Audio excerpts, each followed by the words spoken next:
अगर लाइफ अच्छी नहीं चल रही तो भी हम प्लेजर छोड़ क्यों नहीं पाते? इसका reason lack of will power है या कुछ और?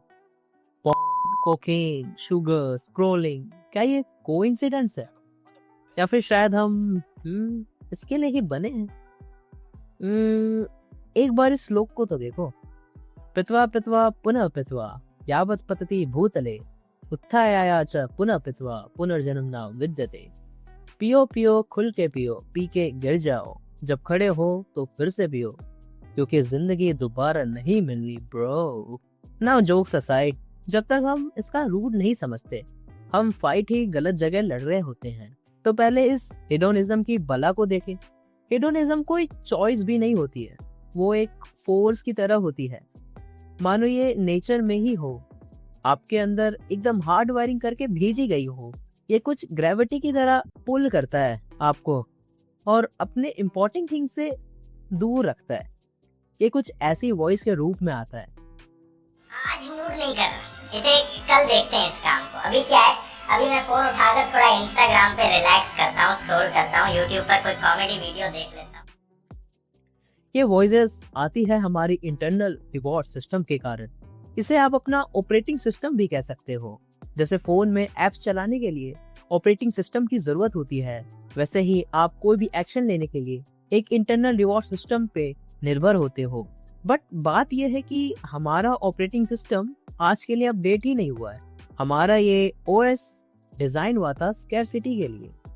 इमेजिन करो अपने पूर्वजों को, जंगल में खाना कम हुआ करता था और खतरा हर जगह, अरे अरे शेर आ जाएगा तो हमें ही खा जाएगा जैसी हालत होती थी। और फूड्स जैसी बेसिक नेसेसिटी के लिए भी मीलों दूर चलना पड़ता था। उस माहौल में लेजीनेस कोई बुरी आदत नहीं थी बॉस, वो एक सर्वाइवल सुपर पावर थी। एनर्जी बचाना जरूरी था। अगर कहीं हाई कैलोरी फूड मिल गया जैसे शहद या मीठा फल, तो ब्रेन का सिर्फ एक ही सिग्नल होता था, सब खा जाओ अभी के अभी, क्योंकि कल मिले ना मिले किसको पता। प्रॉब्लम यह है कि हमारा एनवायरनमेंट अब बदल चुका है।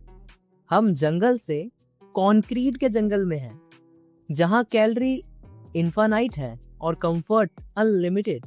लेकिन हमारा ब्रेन अब भी वही पुराना सॉफ्टवेयर चला रहा है।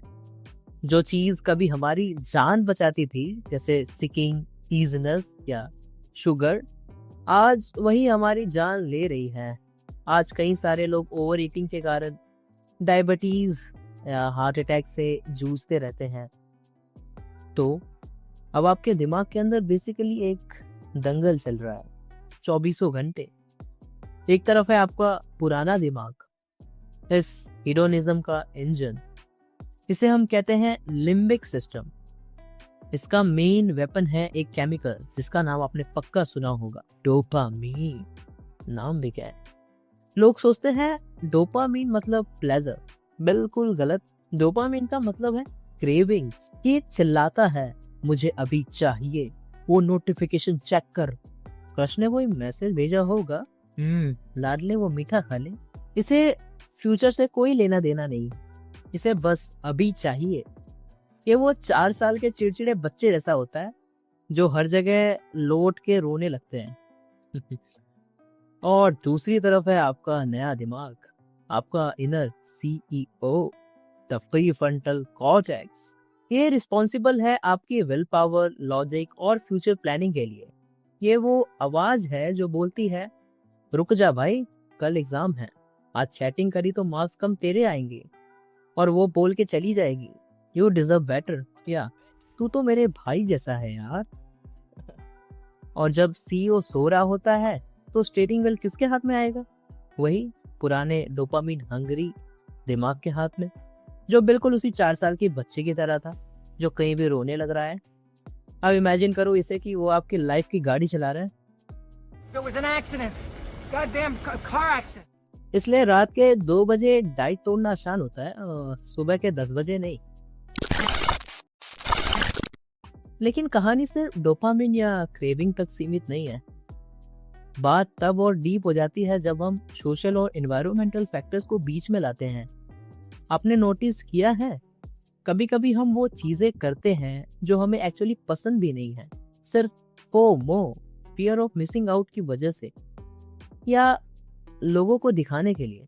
क्यों? क्योंकि बायोलॉजी के ऊपर हमने एक और लेयर चढ़ा रखी है, हमारा ईगो, हमारा सेल्फ। और ये ईगो सिर्फ कोई हवाई फिलोसॉफिकल बातें नहीं है, इसका लिटरली एक फिजिकल एड्रेस है आपके दिमाग पे। साइंस इसे कहती है डिफॉल्ट मोड नेटवर्क, DMN। ये DMN टैब एक्टिव होता है जब आप कुछ स्पेसिफिक काम नहीं कर रहे होते हैं। जब आप खाली बैठे सोचते हो ना, मेरा क्या होगा, उसने मुझे रिप्लाई क्यों नहीं किया, मेरी बेस्टी नए कॉलेज जाते मुझे भूल गई है, लोग मेरे बारे में क्या सोच रहे हैं, तब ये DMN फुल पावर पे चल रहा होता है। ये दिमाग का स्टोरी टेलर है।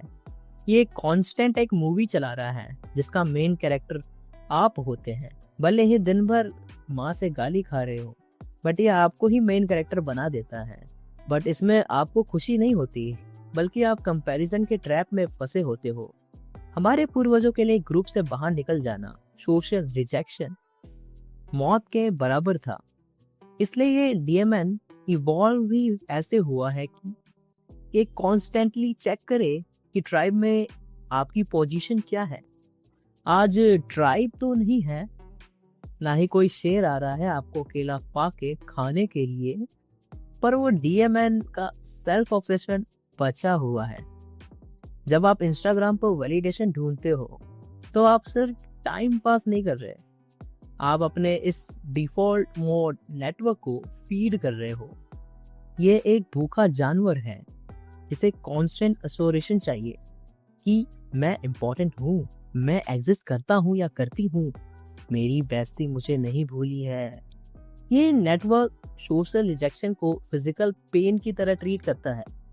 इसलिए जब लाइक्स नहीं आते या कोई आपको इग्नोर करता है तो दिमाग में वही सिग्नल्स फायर होते हैं जो चोट लगने पे होते हैं।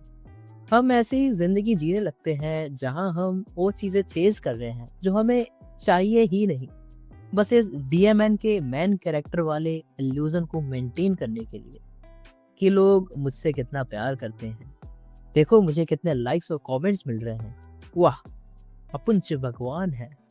तो सवाल ये है, जब दिमाग का हार्डवेयर डोपामीन हमें एडिक्ट बना रहा है और ये सॉफ्टवेयर डिफॉल्ट मोड नेटवर्क हमें इनसिक्योर बना रहा है, तो इस लूप से बाहर कैसे निकले?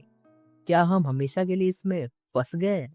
नहीं, हम फंसे नहीं हैं, लेकिन सॉल्यूशन वो नहीं है जो आप सोच रहे हो। सॉल्यूशन विल पावर नहीं है, सॉल्यूशन फाइट करना नहीं है, सॉल्यूशन है सिस्टम को रिवर्स इंजीनियर करना।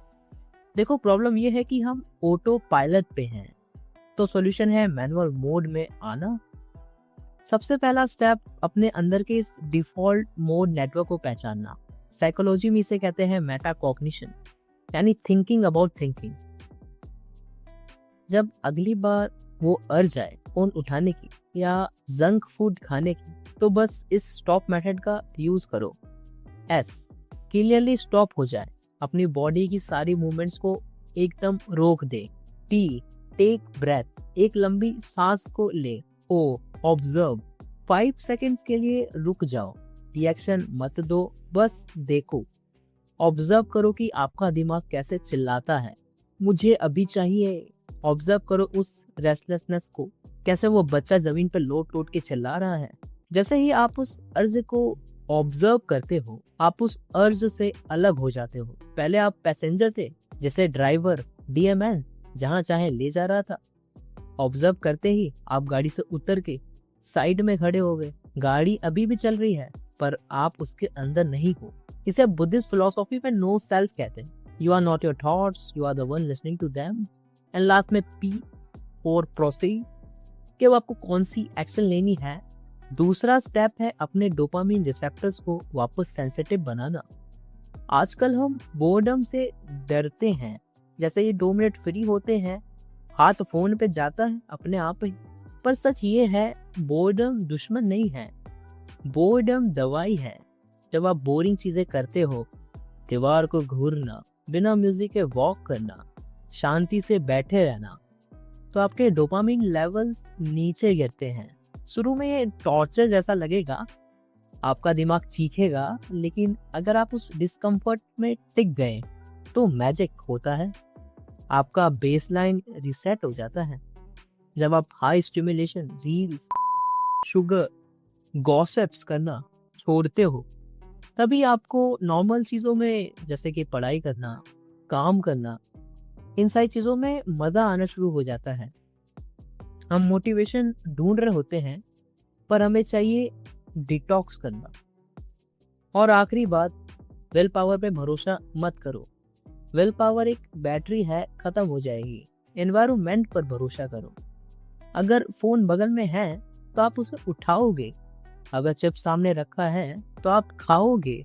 अपने एनवायरनमेंट को ऐसा डिज़ाइन करो कि सही चीज़ करना आसान हो और गलत चीज़ करना मुश्किल हो। इसे हम फ्रिक्शन कहते हैं। बुरी आदतों के बीच में फ्रिक्शन डाल दो। वापस उस श्लोक पर आते हैं, पित्वा पित्वा पुनः पित्वा।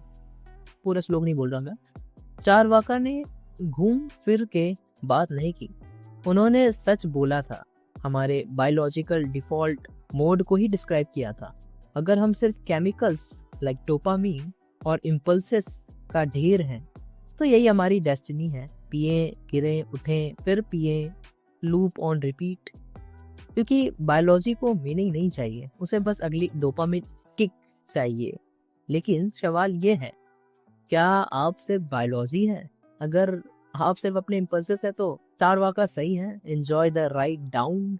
पर अगर आप वो ऑब्जर्वर हैं जो इस इम्पल्स को देख सकता है, तो आपके पास एक चॉइस है जो किसी भी जानवर के पास नहीं होती, लूप को तोड़ने की चॉइस। और यही आपको इंसान या ह्यूमन बनाती है।